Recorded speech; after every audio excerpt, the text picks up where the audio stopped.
Yra tikrai nemažai žmonių, kurie dalį metų dirba Lietuvoje, dalį metų dirba užsienyje.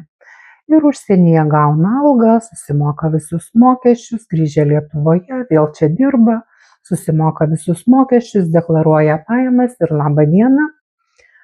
Jeigu žmogus uždirbo tikrai labai nemažai ir sudėjus bendras pajamas, gali būti, kad teks sumokėti papildomai gyventojų pajamų mokestį.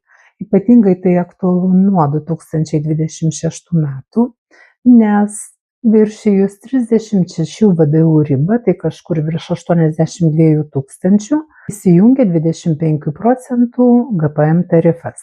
Ir sakykime, Lietuvoje gavai ten 40 ar 50, užsienyje gavai 50, dar kažkokių pajamų papildomai gavai, kurios iškrito iš 12 VDU krepšelio ir apsimokestina progresiniu tarifu.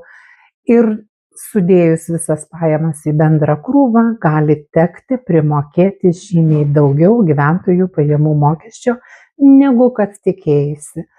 Tai čia toksai trumpas priminimas, kad jeigu kitais metais pajamos viršys 80, sakykime 83 tūkstančius, ir nesvarbu, ar tos pajamos gautos Lietuvoje dalis, ar dalis iš užsienio parėjo, gali tekti primokėti gyventojų pajamų mokesčio, nes įsijungia progresinis gyventojų pajamų mokesčio apmokestinimo procentas.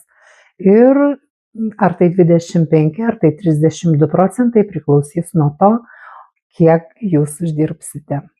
Planuokim atsakingai.